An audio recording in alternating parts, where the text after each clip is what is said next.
asalaamaaleykum wa rahmatullah le 17 mai 2025 dañoo gis ci site internet yi ak information yi ñu ne le président El Malick Ndiaye dafa proposé pour jëndal député yi ay auto proposition bi daal di suscité ay avis partagés maanaam ku ci nekk rek wax ci sa xalaat ñi ànd ci ñi ànduñ ci léegi nag lu am solo la ci démocratie ndax moo koy dundal waaye nag parallèlement ci ginnaaw waxtaan bi nag dafa am benn polémique bu ci dugg te la koy dundal nag du leen dul manipulation ak désinformation ndax dañoo jël benn vidéo le président Ousmane Sonko daal di koy génnee teg ko ci situation actuelle bi nag pour jéem a manipuler xel yi ci régime Abdoulaye Wade diggante 2000 ba 2012 fa lépp tàmbale l'instauration des privilèges parlementaires. boo xoolee avant 2000 le député simple amul woon oto donc mais daaw ñu jënd oto jox leen ko mais dañ leen doon booleeg ay banques yu leen accompagner pour que ñu jox leen ay facilités pour que ñu am oto c'est comme ça la noonu léegi avec l'avènement d'Abdoulaye Wade ci la ñuy commencé di jëndal oto yi député yi di leen ko jox donc pour que ñu mën a accomplir seen mission ci Abdoulaye Wade aussi boo xoolee avant 2000 ba 2000 député yi seeni indemnité booy xool mi ngi tolloon ci 500 et quelques mille de député simple mais depuis après 2000 ci la commencé évoluer ba yegg ci 1,2 million d'indemnité.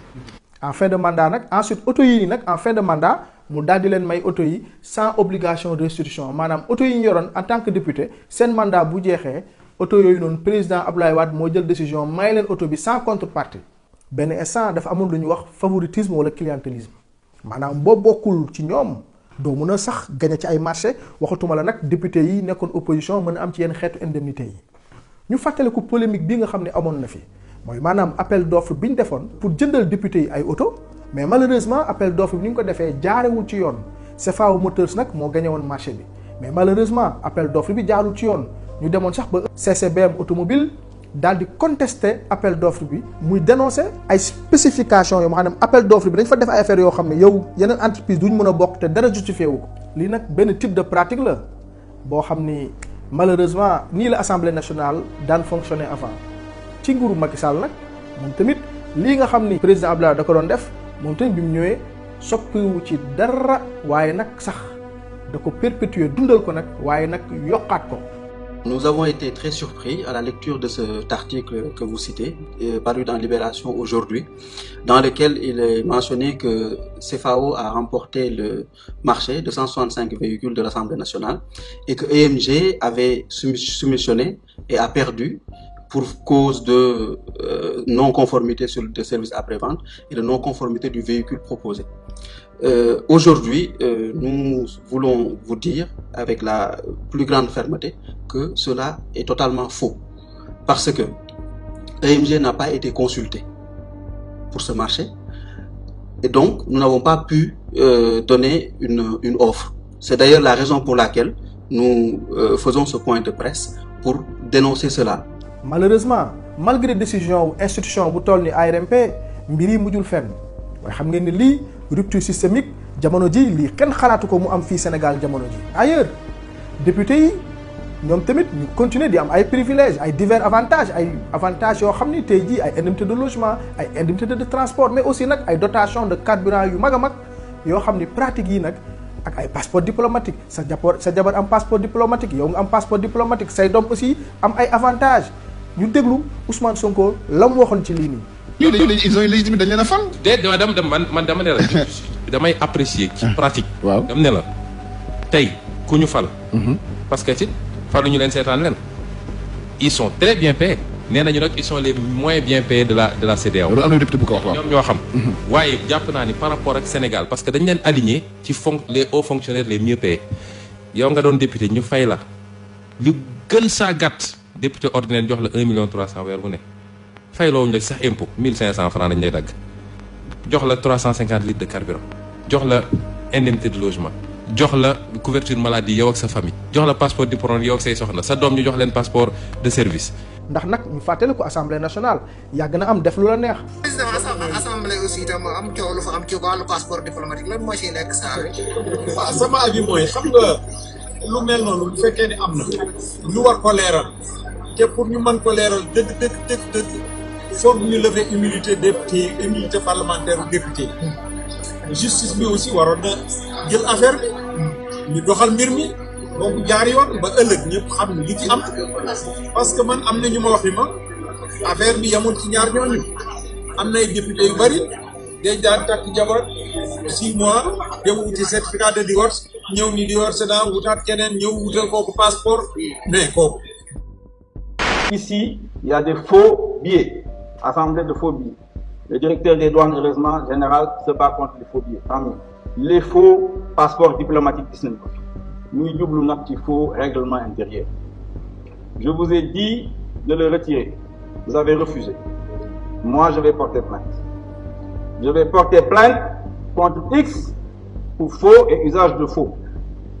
Parce que ce règlement intérieur, la édition juillet 2021, il y a du faux là-dedans. Vous le reconnaissez. Les gens qui def nak mom danañ ko wut danañ porter plainte contre moi parce que c'est extrêmement grave de falsifier un règlement intérieur de l'Assemblée nationale. waaye fan yii ñu génn da ngeen gis ne dafa am benn comité ad hoc boo xam ne dañ ko taxawal te invité si député yi Assemblée nationale pour ñu ñëw saytu maanaam mbirum littoral lépp loo xam ne am na fa mu nekk loo xam ne teguwul ci yoon si ni ñu joxee suuf yi nga xam ne dafa nekk si li ñuy wax DPM muy domaine public maritime waaye bi ñu demee si réunion de bureau dafa nekk loo xam ne président Assemblée nationale ak le bureau parce que ñoom ñoo fay majoritaire dañu refuser participation parlementaire si biir comité ad hoc boobu ñu jàpp ne loolu.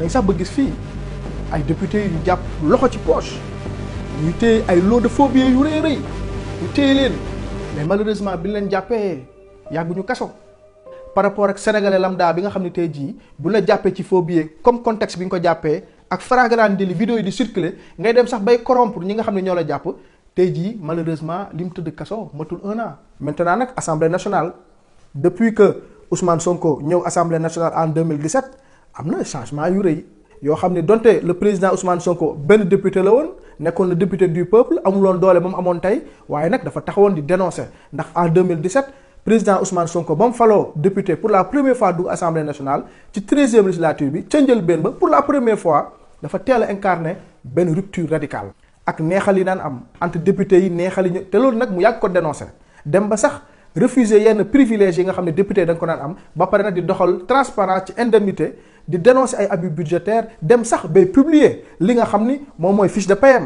mu daal di positionné wu comme le député du peuple pratique yi nag mu nekk benn révolution bu am assemblée nationale boo xam ne moom moo ko porté woon.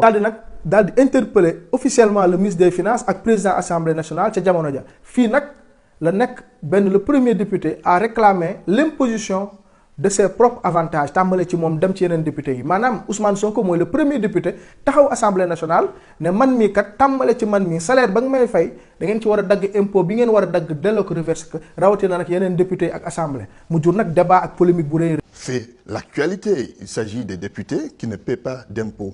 Alors, peut-on en arriver à une telle situation? Je crois qu'aucun Sénégalais ne peut comprendre cela. Maintenant, il y a plusieurs niveaux d'analyse. Soit la retenue n'a pas été opérée, parce que cet aspect-là, je ne peux pas la vérifier. J'ai entendu des députés déclarer que sur leur bulletin, il y avait une retenue. Lesquels bulletins, je n'ai pas eu la chance de les examiner. Oui. Si la retenue n'a pas été opérée, évidemment, c'est une fraude fiscale qui ne dit pas son nom. Et c'est la part de l'Assemblée nationale. De la part de l'Assemblée nationale et des députés. Et c'est une faute. Et l'État dans tout ça, est-ce que l'État ne peut pas faire un contrôle par rapport à ça? Oui, je vais y venir. Maintenant, si les retenues ont été opérées et non reversées, c'est pire encore. Parce que là, on est déjà une fraude fiscale, c'est vrai, mais doublée d'une délinquance fiscale. Le terme n'est pas trop fort. Et c'est les cas qui sont dans le Code général des impôts passibles même de poursuite pénale de l'impôt retenu et non reversé. mu daal di nag nekk benn symbole benn génération politique bi nga xam ne dañuy rompre ak ay privilèges dañ ko hérité depuis jamonoy Abdoulaye Wade mooy maanaam ay neexal jëndal ay auto def ay privilèges ay passation de marché yoo xam ni c'est opaque Ousmane Sonko te pourtant benn député la woon repris total nekk nag le député du peuple am benn cohérence ci li nga xam ne tey jii moom la doon doxalee ba tey jii nii bésu tey. ci 14e législature bi nag diggante 2022 ba 2024 Ousmane Sonko dafa am benn constance askan wi nag daal di koy porter gën ko taxawu mu ñëw nag assemblée nationale dugg fa ci 14e législature bi daal di ñëw nag fam ne woon benn waaye cette fois-ci nag dafa marqué le coup ndax pour la première fois depuis 2012 Macky Sall amatul majorité absolue ba mu amoon ba nga xam ne lu ko neex lay jàllale ndax coalition Benno Bokk Yaakaar bu ñu fàttali ko 82 sièges dong la am. Macky Sall dafa mujjee am ralliement wu Pape Diop bi nga xam ne député la woon ci turu partem Bokk Gis-Gis ca la nag nekkee may Macky Sall pour mu am benn majorité bi koy mën a permettre mu mun a am majorité. situation bu inédite nag bi nga xam ne tey jii dafay changer rapport de force yi nga xam ne tey jii moo na am assemblée nationale mu daal di yegsi nag mais cette fois-ci moom moo nekkoon benn démb mais nag cette fois-ci nekkatul moom kese mais dafa ñëw ànd ak ay députés yoo xam ni yu am valeur lañu ñëw nag di porter le même combat biir assemblée nationale ci coalition Yewwi Askan Wi waa Pastef ci la ñu duggee biir assemblée nationale ñu commencé gis nag yeneen xeetu député dellu si waat ci assemblée nationale bi ak ñi mu àndal mu nekk nag benn combat judiciaire politique bu intense boo xam ne tey jii Macky Sall amul dara lu mu leen mayut. répression manifestation yi diggante 2021 ba 2022 ay dizaines de manifestants ñu jàpp leen arbitrairement tëj leen sans procès te sax boo xoolee combat yi nga xam ne tey jii député Pastef yi njëkk a mëne biir assemblée bokkoon na ci avantage yi nga xam ne député yi ñoo ngi ko doon am. Il est question d'acheter des véhicules par exemple, mais les députés de Yewwi Askan Wi ont dit il n'y a pas d'urgence pour qu'on fasse une procédure d'urgence. Je ne travaille pas en secret.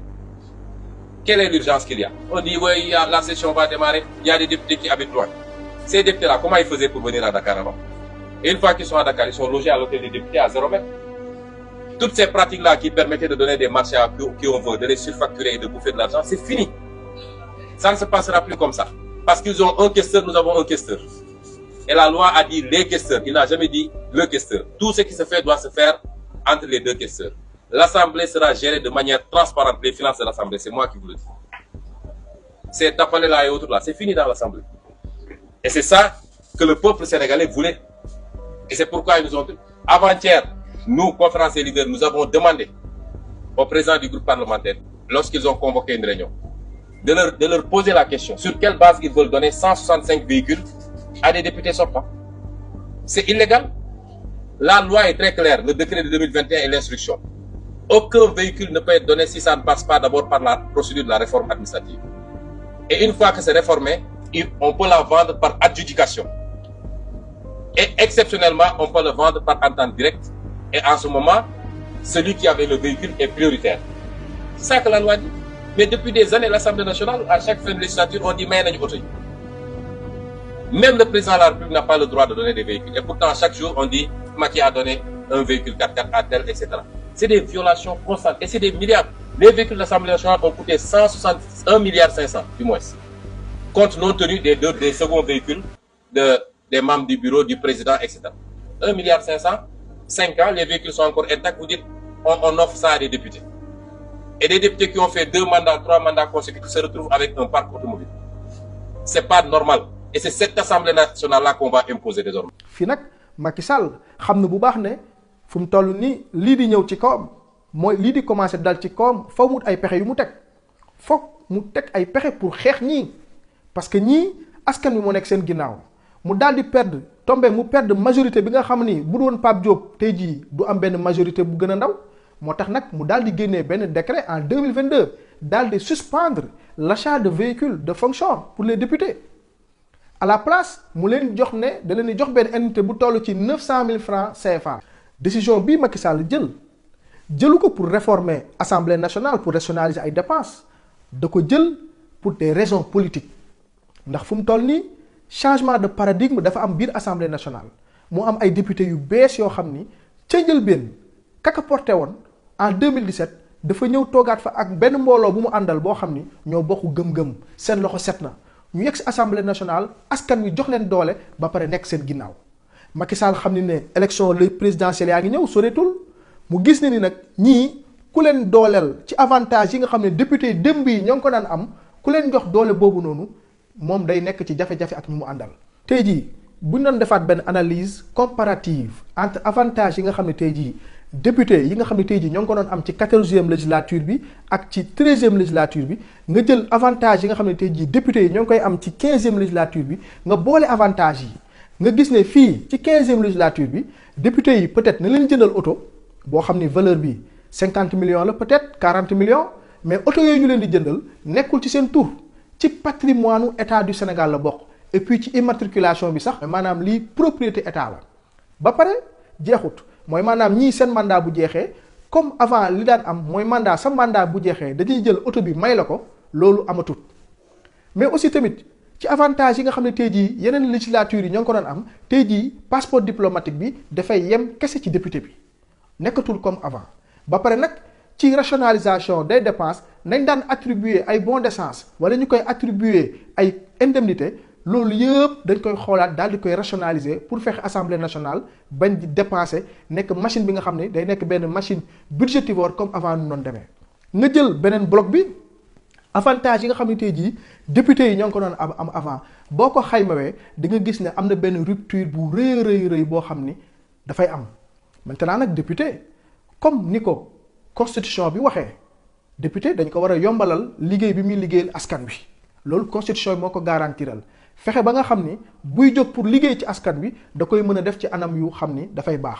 ñu dem déglu ki nga xam ni mooy le député Sanu Dione de la 14e législature bi nga xam ni moom membre la ci biir GOT mu indi ay leeral yu am solo ci li daan xew ci 14e législature bi ak lan moo waraloon affaire dotation de voiture yi ak décret bi nga xam ni Macky Sall moom la signé woon pour xañ député yi seen oto. beaucoup Djibi mais je pense que l'histoire des véhicules à l'Assemblée nationale, vraiment, je pense que nous avons des débats. Moi, je ne comprends pas ce débat. Parce que, franchement parler, le véhicule n'est plus un luxe au Sénégal. Pour un moyen de travail, les ministres ont des véhicules, les DG ont des véhicules, les chefs de service ont des véhicules. Que même les journalistes, ils ont un véhicule. Un parlementaire qui habite à Fonguelemi, qui habite à Saraya, qui habite en Casamance, qui habite à Djamaguet, yow yaa ngi imaginer que ce député là dafa war a jël transport en commun dafa war a jël wargaynde wala dafa war a louer auto wala def nangam parce que d'abord c'est un moyen de travail muy benn donc le député n'habite pas à Dakar même s'il habite à Dakar aussi tu as vu il y a un problème de sécurité qui se pose et un problème de travail mais ñun 14e législature bi ñëwee donc il y avait le ballottage. Donc, ils ont vu que, franchement parler, Macky a pensé ne pas acheter de véhicules pour les députés. Alors que ce n'est même pas de ses prérogatives, parce que le budget de l'Assemblée est autonome. C'est avec le budget de l'Assemblée qu'on achète des véhicules. Mais malgré tout cela, ok, nous avons 14e, voiture individuelle, comme toujours, nous avons des députés, mais ce qu'ils ont fait, c'est pire. Les voitures, les 20 voitures, c'est pour l'Assemblée, les voitures de fonction, chaque année, nous renouveler, suivant les membres du bureau. Même aujourd'hui, nous demandons, il y a des gens qui sont partis avec des véhicules. Au même moment, les nouveaux membres du bureau n'avaient pas de véhicules. Maintenant, ils parlent d'un problème de 900 000 francs pour nous comme transport. Mais 900 000, ce que tu peux faire avec les 900 000, c'est aller à la banque.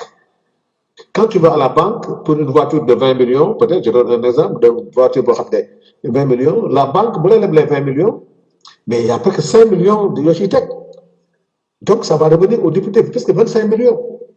25 millions, vous dites 15 millions, ça te revient à 20 millions, pour gagner auto basse. Ça veut dire que l'Assemblée nationale, vous calculez 900 000 par député, vous calculez pendant 5 ans, vous calculez, mais vous ne peut sax ni auto jar auto bi mën a dem ba 60 millions sax ou 55 millions sax j'ai pas fait le calcul mais cela veut dire que pour l'Assemblée ça coûte moins cher, ça va coûter moins cher à l'Assemblée. Deuxièmement, tu vas mettre le député dans des conditions de prêt bancaire boo xam ne. Deuxièmement, il va faire un prêt bancaire, la voiture n'est pas de bonne condition. Moi j'ai connu des députés yoo xam ne en l'espace d'1 an ils ont changé de moteur 2 fois parce qu'une voiture d'occasion wax dëgg yàlla doo ko jëndal un député. Voilà l'histoire. C'est un moyen de travail. Tu ne peux pas demander à un député. Actuellement, les gens vont aller à Kédougou, les gens vont aller à Saraya, les gens vont aller à Ziguinchor, les gens vont visiter partout. Non, tu vas louer une voiture? C'est impossible. Le président Ousmane Sonko ak ñi muy àndal dafa am benn xeex rupture systémique boo xam ne dañ ko tàmbalee depuis 2017 bi ñu soog a dugg Assemblée nationale te loolu mooy wéy ba léegi nii mooy lan dañuy démanteler benn système boo xam ni de privilège boo xam ni dafay nekkoon ñi fi nekkoon ay député di ci nguuru di bànneexu ci alalu askan wi te teguñu ko fenn lii nag ngeen war a comprendre logique boobu noonu nga xam ne moo guidé woon en 2017 le député du peuple mooy continuer di wéy. ndax tey jii nii bu doon xayma assemblée nationale depuis bi ñu ko falee ak léegi fonctionnement bi muy fonctionner mun nañu wax ni rupture am na ndax pour la première fois benn assemblée nationale boo xam ni ña fa nekk ay député dañuy symboliser benn assemblée de rupture ak benn premier ministre boo xam ne ñoo bokk benn projet mais ku ci nekk yaa ngi jouer ce rôle ndax tey jii yéen a ngi seetaan face aux questions du gouvernement gis ngeen interrogation publique yi ay séance d'explication yoo xam ni tey jii ay débat yu transparent yoo xam ni tey jii pour la première fois ay députés yu bokk parti ak seen président de parti jàkkaarloog seen président de parti premier ministre di ko poser ay questions ba dawul sax nga naan kii ñii est-ce que ay opposants la ñu. gis ngeen aussi tamit kaawu passeport diplomatique yi nekkatul benn privilège familial benn décret présidentiel moo ko effacé tey jii aussi tamit mettre nañ fin à l'octroi automatique ay jabaru député di am passeport diplomatique wala ay doomu député léegi dañ ko tegaat rationaliser ko. képp ki war a am passeport diplomatique da nga koy am mais aussi tamit gis ngeen levée d'immunité parlementaire yi nekkatul loo xam ne dañ lay bloquer comme avant ndax député bu ñu accusé wala sax haute cour de justice daal di lay wax ne da nga war a uyu ji yoon tey jii ministre yi ñu accusé bu ñu sax lever seen immunité parlementaire dañ koy def dans les règles parlementaires bu ñu la convoqué devant la commission da ngay ñëw ñu respecter leen respecter seen contradiction ñu daal di défendre publiquement devant l'hémicycle lii nag ce fut le cas pour ku mel ni Moustapha Diop boo leen ko xoolee bi nga xam ne dañ ko topp ci affaire Covid 19 ci changement yi gis ngeen surtout assemblée nationale bu bees bi boo ci duggee au moins di nga fa fekk ay documents archivage di nga fa fekk bépp xeetu document yoo xam ne bëgg nga ko xam boo demee da nga ko fay fekk te pourtant li daan woon a am malheureusement lii nag évolution yi nag mooy transparence bi nga xam ne tey jii lu may wax transparence de luxe devoir républicain la kon boog tey jii fii la ñuy xaaree nguur gi fii la ñuy xaaree assemblée nationale ndax kat tey jii polémique bi am ci affaire wu jënd oto yi lii rek laa ci bëggoon sànni xam naa ne gudd na waaye nag il a fallu que ma def benn vidéo non pas pour wax fii nga war a far wala lii nga war a wax ndax ku nekk ak sa avis mais dafa baaxoon ma indi ay leeral pour wax manipulation bi ak désinformation bi nga xam ne dafa rax ci biir pour bañ a guddal mooy mënoon nañ gën a xóotal mais comme que tamit internet dafa am ay normes moo tax vidéo bu guddee yenn gudd yi nit yi sax duñ mën a toog seetaan lépp mais il a fallu que ma indi ay leeral yu am solo di remercier aussi intervention wu le député Sanu Dione ci leeral bii mu indi leeral di wax rek ne ñoo ngi leen di oo ci li nga xam ne mooy la grande offensive des alliés ci xeex bi ñuy xeex ci manipulation ak désinformation képp koo xam ne citoyen engagé nga wala nga nekk boroom xam-xam ak loo mën a nekk rek ñoo ngi lay oo ci xeex bi nga ñëw bokk suñu commission yi ba nga xam ne lépp lu xewati ci débat public bi dañuy ñëw xalaat yi génne ci ay argumentaire pour xeex ko kon boog fii la vidéo bi di yem maa ngi leen di gërëm di leen sant jërëjëf